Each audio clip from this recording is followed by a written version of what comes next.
యేసు వారికుత్తరమిచ్చుచు తిరిగి ఉపమాన రీతిగా ఇట్లనెను.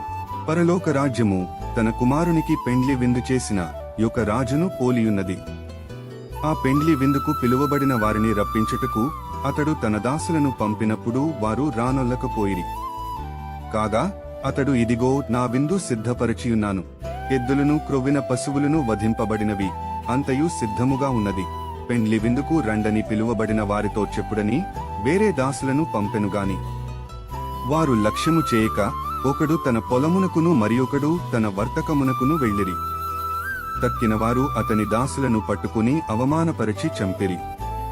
కాబట్టి రాజు కోపపడి తన దండ్లను పంపి ఆ నరహంతకులను సంహరించి వారి పట్టణము తగలబెట్టించెను. అప్పుడతడు, పెండ్లి విందు సిద్ధముగా ఉన్నది గాని పిలువబడిన వారు పాత్రులు కారు. గనుక రాజమార్గములకు పోయి మీకు కనబడు వారినందరినీ పెండ్లి విందుకు పిలువుడని తన దాసులతో చెప్పెను.